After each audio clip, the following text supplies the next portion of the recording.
Voilà, nous sommes sur le plateau de notre émission Élections législatives 2021 et sur ce plateau, nous recevons quand même un cadre de la région du Kabali. Il est sur ce plateau. Nous le nommons Gueye Glako Noël. Il est secrétaire national JIF-FPI. Il est protocole du ministre Hubert Oulaï qui a brillé par une victoire incomparable aux élections législatives 2021. Il est vice-président de la coordination FPI de Bleulequin. Il est vice-président de la coordination FPI sous-préfecture de Doké. Il est le directeur de campagne. Il était le directeur de campagne parce qu'on n'est plus en campagne. Il était le directeur de campagne adjoint de la sous-préfecture de Doké aux législatives 2021 pour le compte de la liste EDS PDCI. Voilà. Alors, Respo, bonsoir. Bonsoir. Voilà, nous sommes très heureux de recevoir sur notre plateau pour parler des élections 2021 qui viennent de s'achever. Mais bien avant, nous allons te laisser quelques secondes quand même de saluer tous ces militants du Front populaire ivoirien. D'accord. Merci, cher frère Wilson. Merci pour la seconde opportunité que tu me donnes au sujet de ces élections législatives qui viennent de se tenir.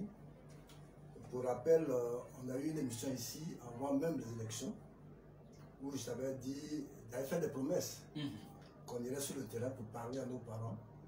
Nous y sommes allés, nous avons parlé, et nous avons entendu. Nous avons eu le résultat escompté, les résultats escomptés. Nous sommes venus à la victoire. D'accord, on y reviendra à la victoire tout à l'heure. On reviendra même au remerciement. On va d'abord dans la case des salutations. Oh oui, je voulais saluer ici. Ici maintenant, le leader du peuple, ouais. Mon patron à moi, le ministre Hubert Oulaï. C'est par lui que je commence parce que c'est le chef de la région, des deux régions. Je vais parler des régions, ouais. Je salue aussi mon candidat personnel. Je veux parler du vice-président de l'Agence de l'UTID parce que candidat à Bleulequin, le département dont je suis issu. Je veux aussi saluer le ministre Guilioulou, qui a été candidat dans la commune de Guiglo.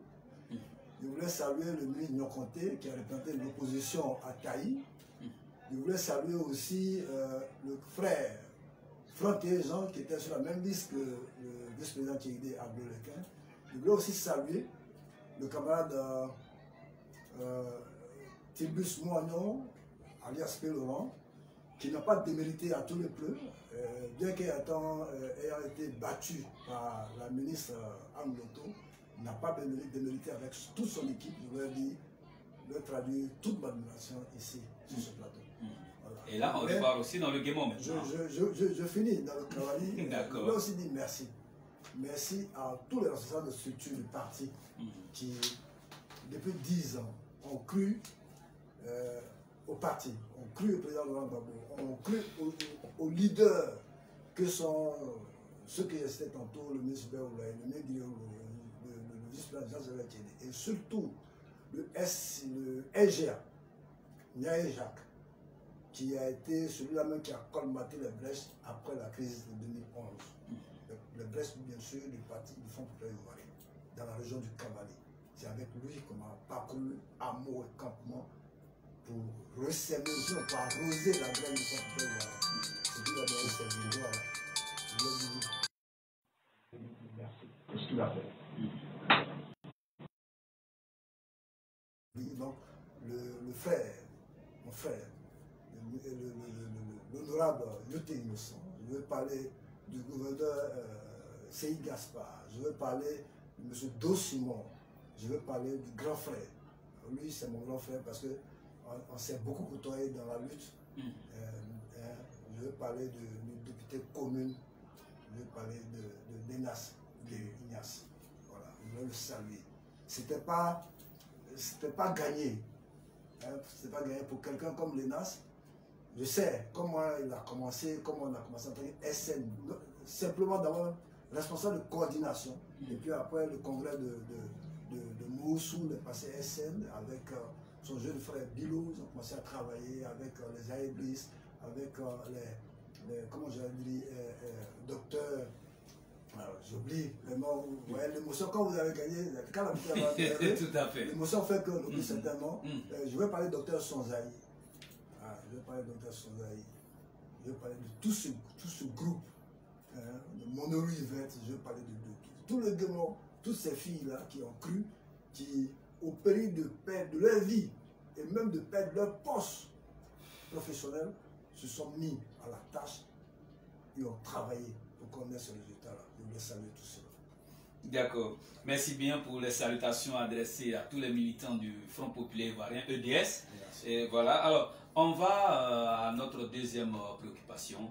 Alors, il s'agit que ce qui a étonné les uns les autres, c'est que au moment où on s'y attendait le moins, le FPI devait aller vraiment en rang serré pour les élections législatives, telles que si on regarde la démarche au niveau des élections présidentielles qui ont eu lieu. Et puis du coup, on a vu que le FPI d'Afi N'Guessan a pris son chemin et vous aussi, vous étiez avec EDS. Qu'est-ce qui n'a pas marché?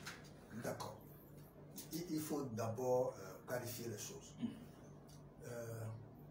Il y a la question des présidentielles.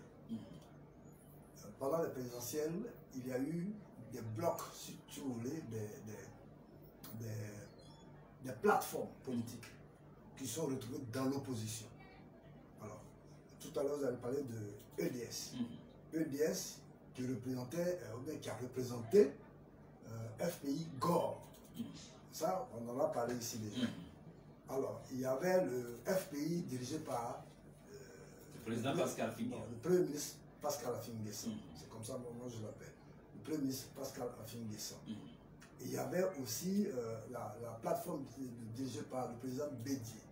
Il y avait la plateforme dirigée par le président Mabri Touakès. Il y avait plusieurs plateformes. Voilà. Est-ce que ce sont ces plateformes-là qui sont retrouvées dans la plateforme. La grande plateforme alors. La grande plateforme, la plateforme des plateformes, si vous voulez, de l'opposition.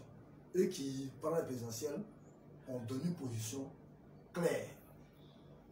Le président sortant, Alassane Ouattara. Alors, à cette époque-là, les exigences et les revendications étant les mêmes, nous avons marché ensemble. Nous avons marché ensemble. Nous étions même ensemble dans ce même bloc-là avec les chefs de la rébellion, Guillaume Soro. Voilà, ça explique tout. Ça explique tout. Voilà. Donc si on a pu accepter qu'on soit ensemble avec Guillaume Soro, qui a été un ennemi en son temps, ce n'est pas Affi N'Guessan qui a juste déraillé selon la ligne du parti qu'on va rejeter par rapport à la question, bien la question précise des présidentielles. D'accord. Voilà. D'accord. Alors donc je disais que qu'est-ce qui n'a pas donc marché pour que au niveau des législatives, les lignes déjà, la grande plateforme ne regroupe pas encore toutes les petites plateformes. Oui, mais les lignes étant déjà différentes, divergentes. Dès le départ, ce n'était pas évident que les partis politiques se retrouvent sur la question des législatives. Parce que nous avions nos lignes. Voilà. Nous reconnaissons Gbagbo Laurent. Donc celui qui doit faire la route avec nous doit d'abord reconnaître Gbagbo Laurent comme président du Front Populaire Ivoirien. C'est ce qu'a fait le président Ali Konan Bédié. Dès lors qu'il l'a fait, nous marchons avec lui. Mais M. Affi N'Guessan, qui dit être le président de son FPI à lui, ne peut pas faire chemin ensemble avec nous. Voilà, c'est clair. Alors, mais vous êtes arrivé à vous entendre au niveau des législatives pour aller même jusqu'à une transition. Et du coup, aux législatives, est-ce qu'il n'y a pas eu... vous n'êtes pas assis pour trouver un terrain d'entente ou bien que chacun avait décidé, ou bien le FPI d'Affi N'Guessan avait vraiment décidé de faire chez messieurs? Ok, en fait, à mon humble niveau, vous savez, les rôles politiques sont graduels. Voilà. Il y a ce que je sais à mon humble niveau et il y a ce qui se passe au haut niveau. À ce que je sache, il y a eu des négociations, véritablement, mais je vous ai donné, notre ligne. Alors, si on devait faire chemin ensemble avec M. Affi, selon moi, je dis bien selon moi, je ne dis pas selon Assoadou ou bien Hubert Oulaye, je dis selon moi, il faut qu'il reconnaisse que le premier responsable du Front Populaire Ivoirien, c'est Gbagbo Laurent. Ça, c'est mon avis personnel. D'accord. Dès l'instant que ça, ce n'est pas acquis, je ne peux pas faire, moi, en tant que militant responsable de structure au plan local ou bien régional, faire chemin ensemble avec un collaborateur de Affi sur le terrain. D'accord. Je vais déjà saluer ceux qui nous suivent en ligne. Mikodo Junior, saluer Beau Gisèle depuis sa position géographique. Desaï Ouepakom, le président de la jeunesse des Gagnards. Saluer aussi Alida Tiourou, Desaï Pakom qui adresse un message à Glacol Noël pour dire notre tout-puissant SN leader charismatique. Voilà. Merci. Donc je rappelle que nous sommes sur le plateau de notre émission Les élections législatives 2021 qui sont terminées et notre invité de ce soir c'est M. Gueye Glacol Noël. Il est le secrétaire national de la JFPI. Il est protocole du ministre Hubert Oulaï. Il est vice-président de la coordination FPI de Bleu-les-Quin. Il est vice-président de la coordination FPI sous-préfecture de Doké. Il était le directeur de campagne adjoint de la sous-préfecture de Doké aux législatives 2021 pour le compte de la liste EDS PDC. Voilà. Alors, cher secrétaire national, les élections 2021 ont été pour l'ensemble de la population une grande surprise. Du coup, on ne s'attendait vraiment pas à cela parce que de l'autre côté, il y avait une certitude. On gagne ou on gagne, c'était vraiment la certitude pour les candidats du RHDP de gagner véritablement ces élections. Et à la surprise générale, vous avez dans le Cavalier, vous avez pris Guiglo, vous avez pris Bleu-les-Quin, vous avez pris Taï, et dans le Guémon, vous avez pris Bangolo, vous avez pris Fakobli, vous avez pris Kouibli. Alors, comment vous expliquez ce succès à la population? Est-ce parce que vous avez déjà préparé d'avance ces élections législatives? Alors, qu'est-ce qui explique cette surprise? Merci, chef. Je voulais apporter une précision sur la prononciation du nom du ministre Oulaï. D'accord. C'est vrai, en tant que on dit Oulaï, mais à l'état civil, c'est Oulaï. Oulaï. Oulaï, c'est-à-dire il y a un Y-E à la fin. Le ministre Oulaï. Hubert Oulaï. D'accord. Alors, revenant à votre question, ce n'est pas, je ne voulais pas dire que je voulais ici décerner la palme au peuple, à la population. Voilà. Je voulais décerner la palme d'or à la population. C'est elle qui a compris. C'est elle qui a compris avant même qu'on ne batte campagne. Je ne vais même pas dire qu'on a battu campagne. Je vais prendre l'exemple de la sous-préfecture de Doké. Je vais vous donner quelques chiffres. D'accord. Je donne pêle-mêle un village comme Kébobo. Nous arrivons à Kébobo, là où même j'ai dirigé la délégation. Nous offrons à la population comme don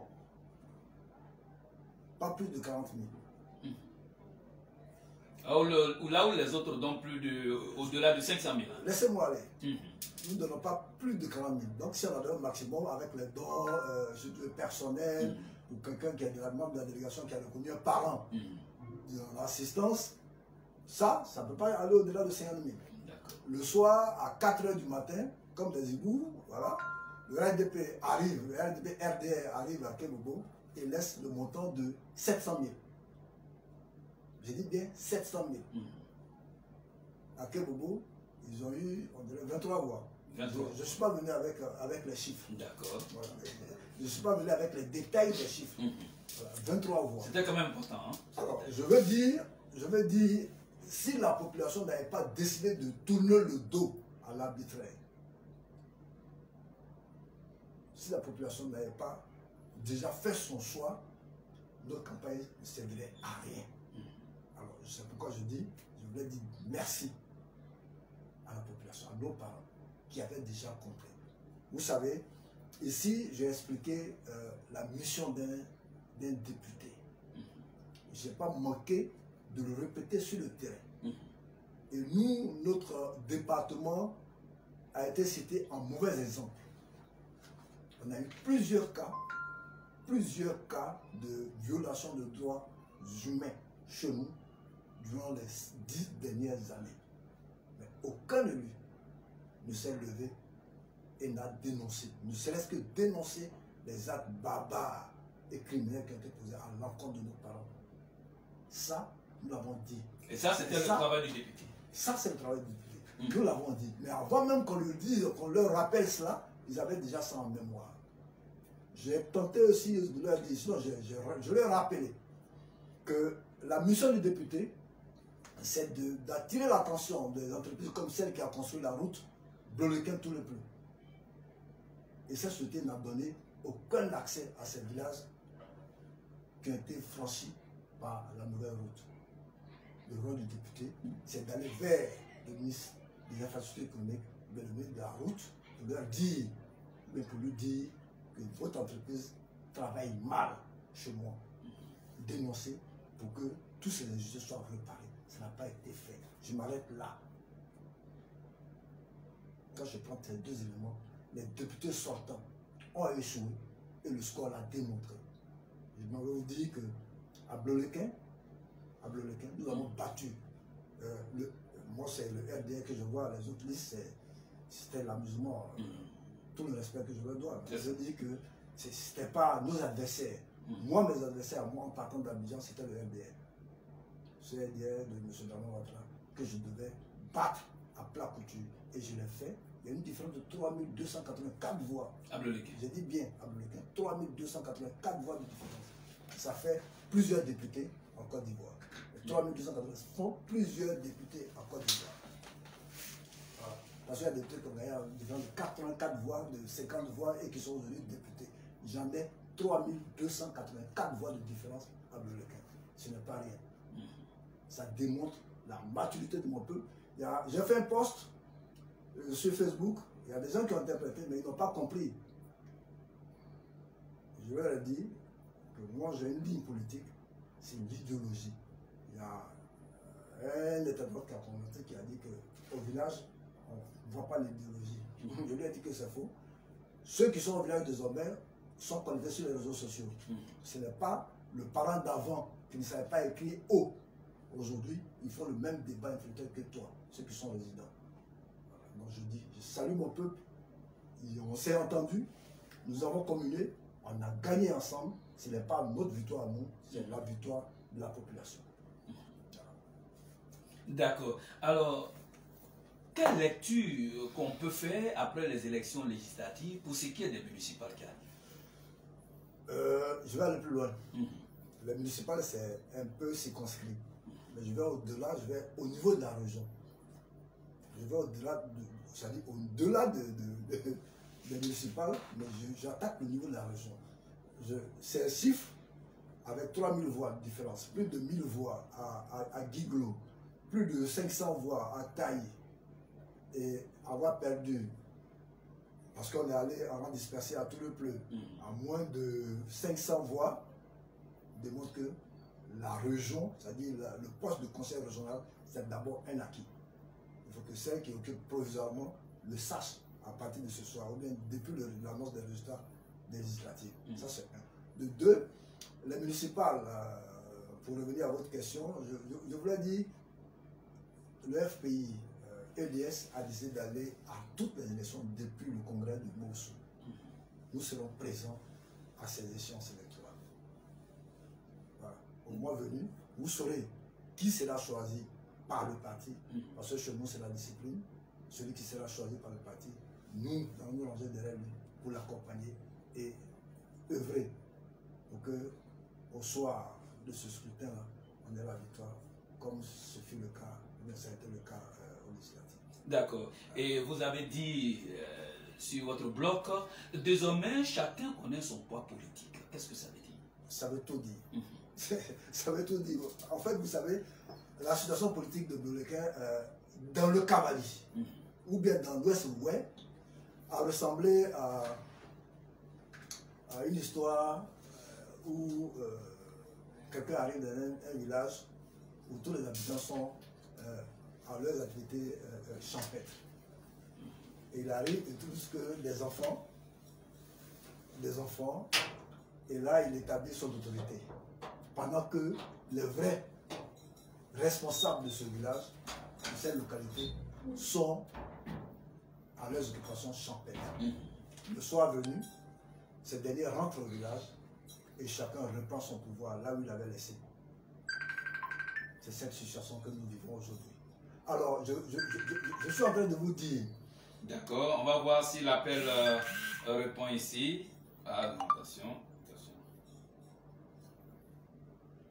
D'accord, allez. Je peux continuer. Je veux dire, certains politiciens avaient prospéré. Parce que les propriétaires terriens du terrain politique n'étaient pas présents. Nous avons rétabli les choses. Il y a eu quelques défaillances à certains endroits, ce que nous avons corrigé pour que l'Ouest-Ouest soit entièrement contrôlé par les fils, les dignes de cette région, ou bien de ces deux régions. D'accord. Alors, quelqu'un qui nous suit, hein, nous allons saluer encore Alida Thioro, femme au grand cœur. Merci de nous suivre en direct sur le plateau de notre émission Élections législatives 2021. Merci beaucoup, belle femme. Zisson Pascal Gars, merci beaucoup de nous suivre. Noël Bloblo, merci beaucoup. Voilà. Lio Clude Perrin, merci beaucoup. Vous pouvez aussi poser vos questions, comme je l'ai dit. Nous sommes sur le plateau de notre émission législative 2021 terminée. Et là, nous recevons sur ce plateau côté FPI, nous recevons M. Guy Claco Noël. Il est le secrétaire national de la JFPI. Il est le protocole du ministre Hubert Oulaï, c'est ça? Oulaï. D'accord. Il est le vice-président de la coordination FPI de Bleu-le-Quin, vice-président de la coordination FPI sous-préfecture de Doké. Il était le directeur de campagne adjoint de la sous-préfecture de Doké aux législatives 2021 pour le compte de la liste EDS-PDC. Voilà. Alors, une question qui nous est posée par Noël Blo. Alors, donnez-nous votre programme de travail. J'allais retrouver la même question. Le programme de travail par rapport à quoi? Par rapport au député qui est élu ou bien le programme de travail de quoi? Retrouvez-lui la question. Alors, Noël Blo, alors la question que tu as posée, donne-nous votre programme de travail. L'invité voudrait savoir s'il s'agit du programme de travail des députés élus ou bien il s'agit du programme de travail de qui? Il faut préciser afin qu'il sache comment répondre. Merci. Voilà. Alors, on revient encore à notre invité pour dire que voilà, vous avez gagné les élections législatives. Alors, est-ce que aussi c'est le même cas à Abidjan? Oui. Je veux dire, revenez à Abidjan. J'ai été heureux d'entendre et de voir la liste de l'opposition gagner à Yopougon, précisément à Yopougon. Pourquoi particulièrement à Yopougon? Parce que Yopougon, c'est une commune mythique. C'est une commune qu'on dit appartenir, et c'est vérifié. Il fallait qu'on vérifie cela. C'est la commune. Par les élections législatives. Oui, c'est la commune du président Laurent Gbagbo, du leader, du guide, le président Laurent Gbagbo. Nous n'avons pas été au scrutin passé, antérieur. Nous n'avons pas été au scrutin passé. Mais des gens sont allés, sont présentés, il y a eu une élection. Selon eux, vous connaissez, vous êtes censé savoir le taux de participation à cette élection-là. Mais peu importe, ce taux-là, ces raisons ont produit des responsables de cette circonscription électorale. Nous avons décidé d'aller. Ces gens ont cru qu'ils pouvaient contrôler toujours le Pougon. Nous leur avons dit non. Le Pougon, c'est la propriété de Gbagbo Laurent. Ça a été démontré dans les urnes pacifiquement. Ils avaient essayé de confisquer nos victoires. Nous sommes allés là où il fallait. On a démontré que nous avions gagné. La victoire a été reconnue. C'est ce qui me rend fier. Je veux pour Gbagbo qui revient aux enfants de Gbagbo Laurent parce que vous avez dans la liste son fils aîné, Michel Gbagbo. Vous avez dans la liste le président de l'EDS, le professeur et ministre Georges Amaoyen, qui ne jure que par le nom de Gbagbo Laurent comme étant son parrain politique. Alors, gagner tout simplement le Pougon est une satisfaction totale pour moi. Pour le reste, savoir Port-Boué et autres, c'était qu'un bonus. Je suis fier. Nous avons gagné le Pougon. Pour moi, c'est suffisant. Le major est total. Alors, à part Yopougon, quelles sont les communes que EDS a encore pris? On n'a pas, parce que il y a encore le contentieux. Il y a encore le contentieux. On entend que ce contentieux-là soit vidé afin qu'on sache définitivement nos scores aux législatives passés. Ou bien, si tu veux, en cours. Comme on n'a pas encore vidé le contentieux, donc c'est pas encore fini. Et au plateau? Au plateau, effectivement, au plateau, l'opposition a gagné. L'opposition a gagné au plateau. À Port-Boué? À Cocody, l'opposition a gagné. D'accord. À Port-Boué, l'opposition a gagné. Donc, au-delà de ça, il y a celle, la candidate qui est devenue un emblème de la démocratie à partir de ces législatives-là, Ake Mbo Fleur, qui est membre du cabinet du premier responsable national du Front populaire ivoirien, le SN Daï Nestor. Je dis bien, elle est membre du cabinet de Daï Nestor et qui fait couler tant de salut sur la toile, dans la vie politique ivoirienne. Je ne peux qu'être fier de la jeunesse du Front populaire ivoirien. D'accord. Voilà pêle-mêle quelques éléments qui me rendent fier de mon parti politique qui, malgré les difficultés, les nombreuses difficultés, a pu tirer son épingle du jeu. D'accord. Voilà, on revient à Noël Bleblo qui, en saluant Sonia Zoué, merci de nous suivre en direct sur le plateau de notre émission. Voilà, Noël Bleblo qui dit oui, il parle, quel est le programme des députés, de vos députés qui ont été élus? D'accord. Le programme de travail. D'accord. Je voulais saluer le frère Bleblo. Ce qu'il doit retenir, l'honorable Jean-Jacques Kédé a déjà donné le ton à travers une interview qu'il a accordée à un journal de la place qui circule, dont le coupon même circule sur la toile. Il a dit la question, l'épineuse question du foncier. Il a déjà donné sa position. Nos parents n'attendent que ça. Vous savez, je reviens de Daloa pour cette question du foncier. On a fait arrêter. On a fait arrêter le vendredi dernier mon neveu, qui suit pour nous une affaire, un litige foncier. La question du foncier est un problème crucial dans le département de Burkina, en particulier et dans toute la région du Cameroun. Alors, l'honorable qui a déjà donné le ton, il entend régler pacifiquement, par le dialogue bien sûr, la question du foncier. C'est une question fondamentale et nous en avons parlé pendant la campagne des législatives et nous n'entendons pas laisser ce sujet-là en chemin. Voilà. Ça, pour nous, pour moi personnellement qui suis sur le plateau, je ne connais pas le programme du député. Le jour où vous aurez l'amabilité de l'inviter, il vous dira, il doit vous dérouler son programme entier. Lui et le grand Flanté, si vous les invitez, ils viendront vous dire ce qu'ils comptent faire. Ce qu'il compte faire ici pour le peuple de Bleu-le-Quin. Mais moi, ce que je sache, si j'avais un conseil à porter aux deux honorables, c'était la question, en premier, la question du foncier. Et là déjà, l'honorable Kédé s'est déjà prononcé là-dessus. J'en suis satisfait et donc j'attends la suite. Il y a aussi la question des cartes d'identité. La question des cartes d'identité va se débattre ou bien va se résoudre à l'Assemblée nationale. Et ça ne va pas dépendre que de nos élus à nous. Je veux parler des élus EDS-FPI. Voilà. Ce ne sera pas à eux seuls leur affaire. Ce sera l'affaire de tout l'ensemble des députés de l'opposition.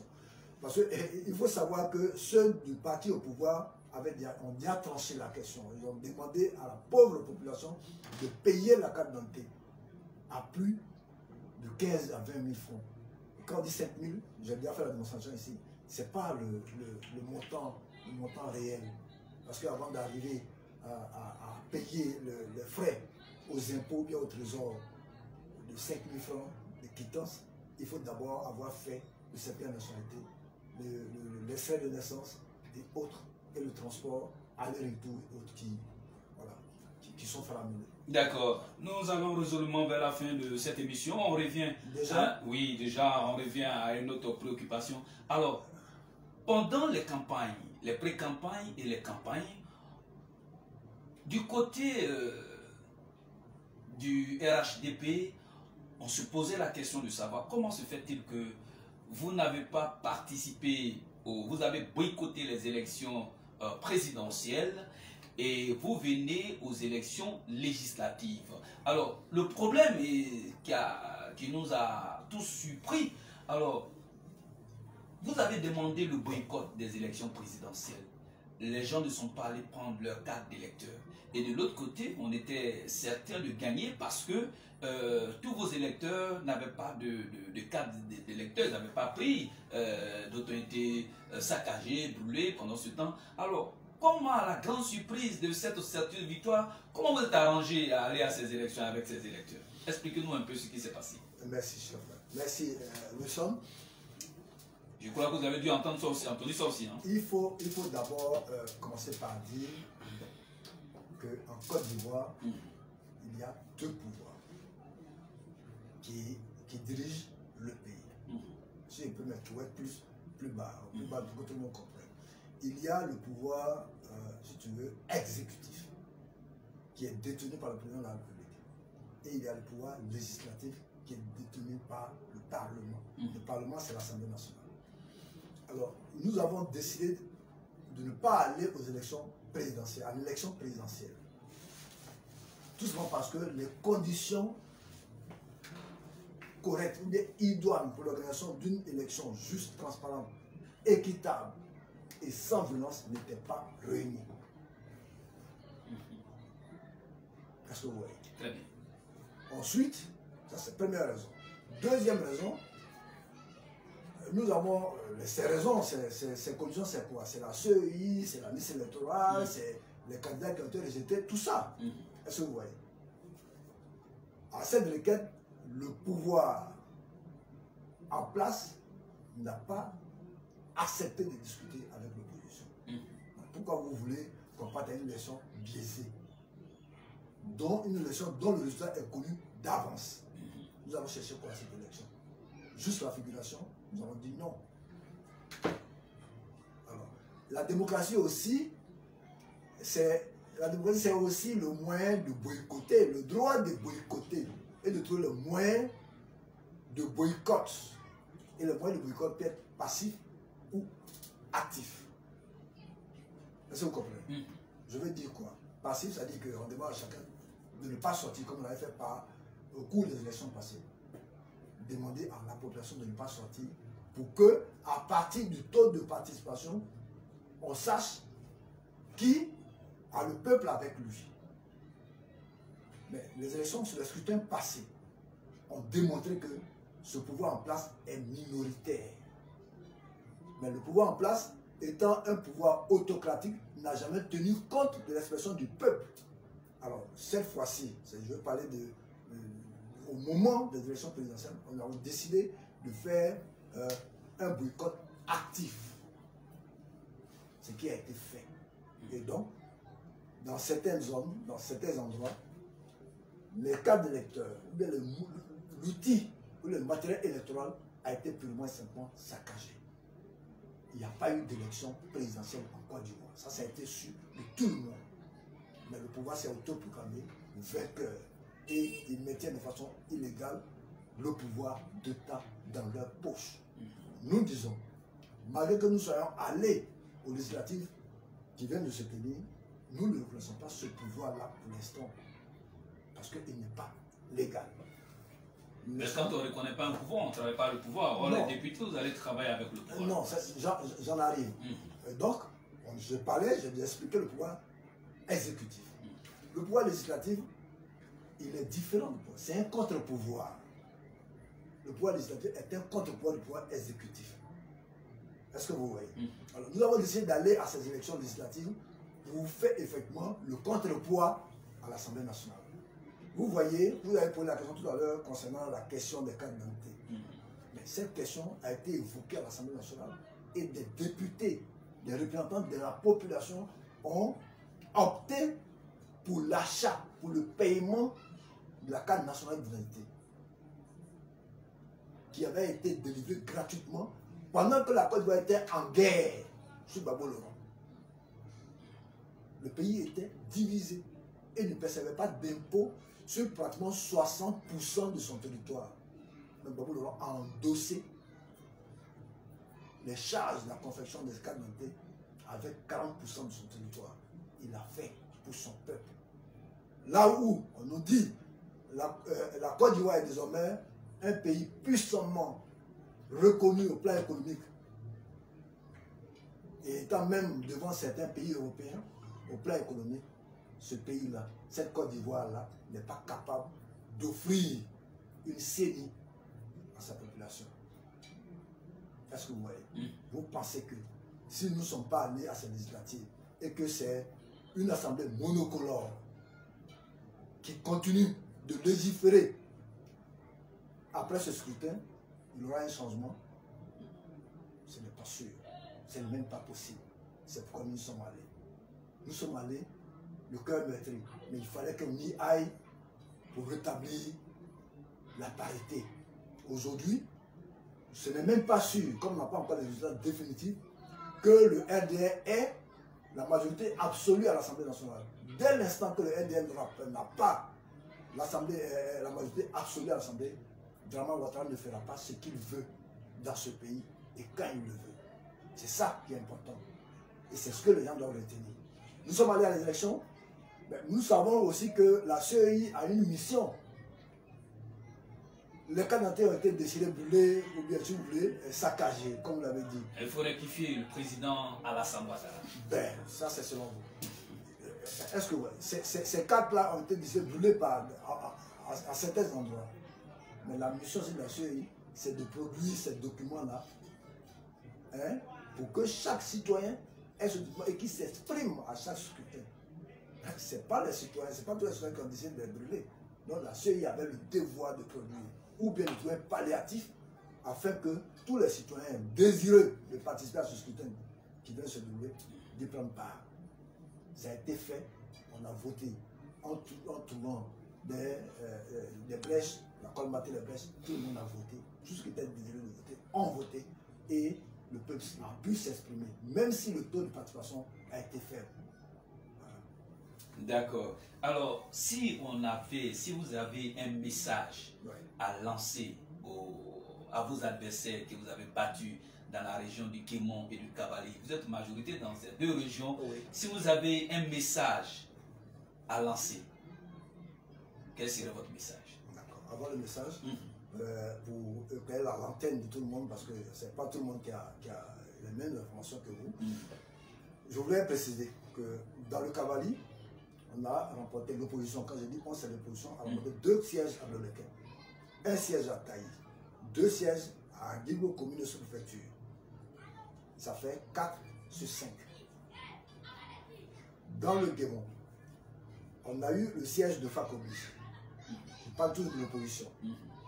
On a eu le siège de Kuibli. On a eu le siège de Bangolo commune. On a eu le siège de Bangolo sous-préfecture. Ça fait pratiquement 8 sièges, je pense bien. Voilà, si mes calculs sont bons. Donc ça fait 9 sièges. Sur pratiquement 11 ou 12 sièges. C'est largement satisfaisant. Il faut que les uns et les autres le sachent. C'est largement satisfaisant. Ça c'est vrai. Le message à nos adversaires politiques, c'est, vous savez, j'allais vous dire que nous sommes les enfants de Gbagbo Laurent, le père de la démocratie en Côte d'Ivoire. Ça, ce n'est pas un débat, comme on le dit souvent, ce n'est pas un débat, c'est un fait. Vous voyez, les tenants du pouvoir s'accusaient de façon récurrente. L'autre empoisonnait tant, l'autre sous Gbagbo Laurent n'a pas vu ça. C'est parce qu'il n'y a pas de démocratie. Qu'on pense que pour être choisi, pour être coopté à un tel poste, il faut prendre le raccourci. Il faut éliminer son adversaire qui est mieux positionné. Gbagbo Laurent, c'est la démocratie. Gbagbo Laurent en Côte d'Ivoire, en Afrique. Il va même dire, dans le monde, incarne la démocratie. Nous sommes les enfants de Gbagbo Laurent. Nous ne pouvons que saluer ceux qui ont été battus.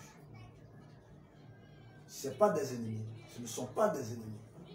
Ce n'étaient que des adversaires à un scrutin, à une élection.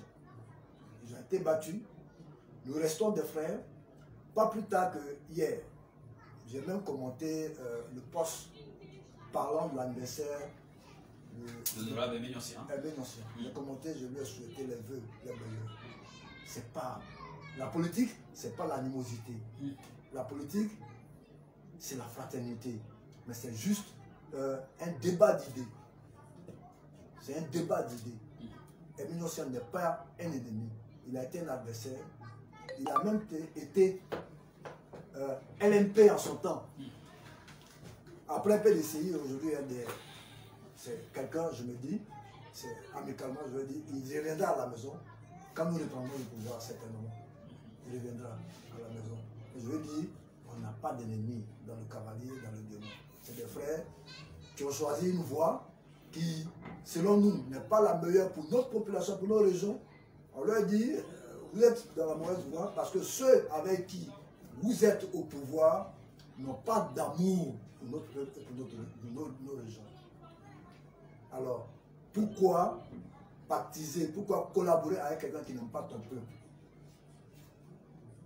C'est cela. C'est ce que nous oppose. Et rien d'autre. Ce n'est pas leur personne. Ce n'est pas leur personne qui nous oppose. C'est leur ligne politique qui nous oppose. Vous avez vu, j'ai fait un post ce matin. Mais ce matin. Concernant la question des jeunes qui ont vandalisé les édifices publics et privés. Ils ont même saccagé la banque MCA à Séguéla. Et qui se sont mis en genoux de pendant. Cette même scène, c'était déjà passé à Blolequin. Où un gendarme a assassiné un jeune oué du quartier Blolequin village. En riposte à ce assassinat, les jeunes ont mis le feu à la brigade de l'environnement. D'où est parti, d'où est venu, d'où travaille le gendarme qui a commis l'assassinat. L'assassin.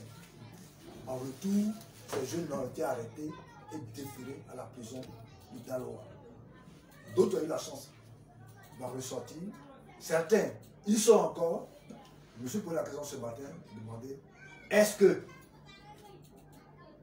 la loi sera appliquée dans toute sa rigueur?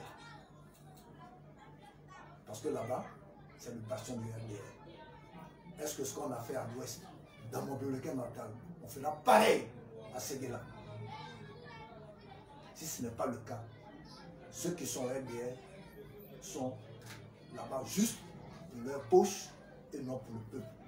Ouais.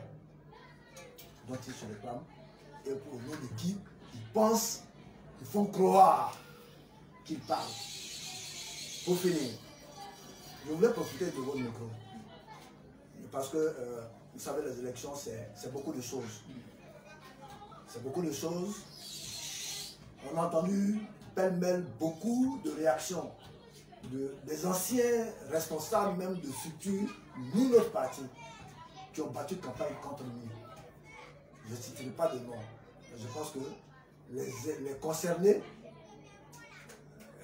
suivront cette émission. Ils ont battu des campagnes. Qui ont battu campagne contre nos candidats, sous prétexte qu'ils n'ont pas été associés au choix. On est associé au choix quand on est responsable de structure. En croyant qu'en le faisant, ils allaient vous monter une bonne leçon. Malheureusement, une bonne leçon. Ils ont perdu. Je voulais dire à ceux-là, quand on n'est pas d'accord au fond pour ivoirien, on vient, on pose le problème, on débat. Quand tu as raison, on t'accorde ta raison. Quand tu as tort, on t'explique, on te donne les raisons de ton tort, mais c'est pas en se cachant derrière et lancer des flèches qu'on réussit de telles missions. Ne soyons pas hypocrites. On a été responsable au haut niveau, responsable départemental du parti. Et quitter ce poste et flirter avec le RDR qui militairement nous a fait partie du pouvoir, je dis bien militairement nous a fait partie du pouvoir, c'est vraiment, c'est être lâche. Je voulais dire à ceux-ci de corriger leur façon de faire. D'accord. Voilà, nous sommes totalement à la fin de cette émission. Votre mot de fin. Merci. Merci. Le mot de fin, c'est d'abord vous dire merci. Vous dire merci parce que c'est la deuxième fois que je passe sur vos plateaux.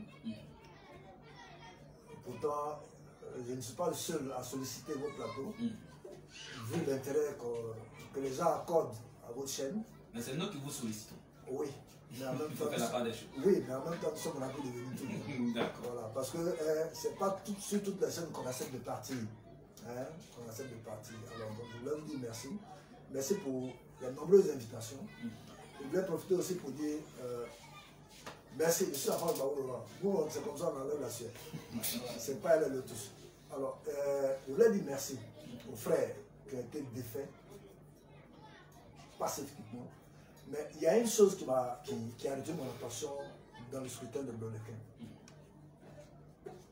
On n'avait pas encore proclamé les résultats définitifs que l'ex-député Emilien Sian avait déjà fait un poste pour féliciter ses adversaires.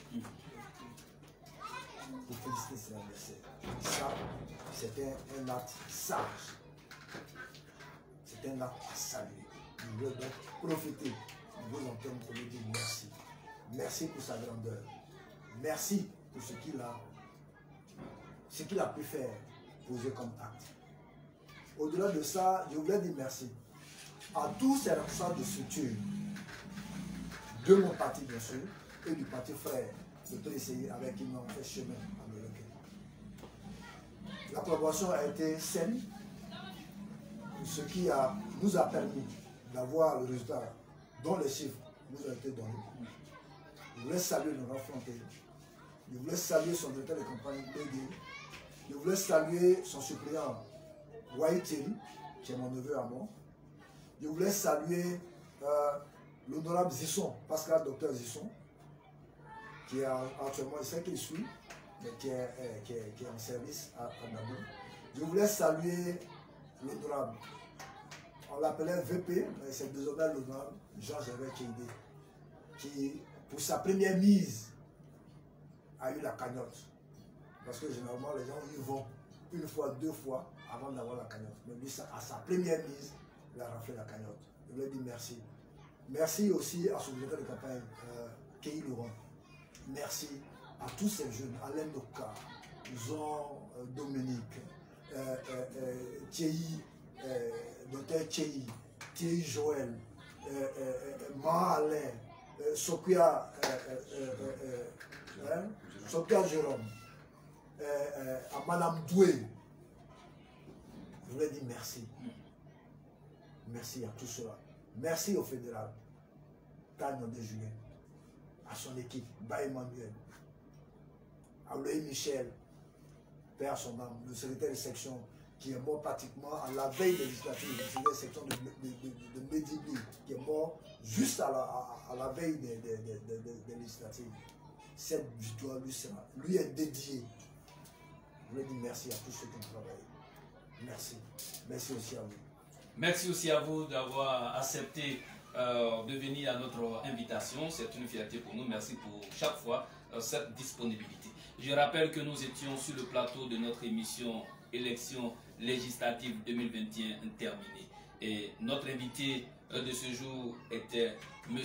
Guy Claclo-Noël. Il est secrétaire national de la JIF-FPI, protocole du ministre Hubert Oulaï, et vice-président de la coordination FPI de Blondequin, vice-président de la coordination FPI de la sous-préfecture de Doké. Il était le directeur de campagne adjoint de la sous-préfecture de Doké pour ce qui était des législatives 2021 pour le compte de la liste EDS-PDCI. C'est sur cette belle note que nous allons nous séparer tout en vous souhaitant un excellent après-midi. Merci.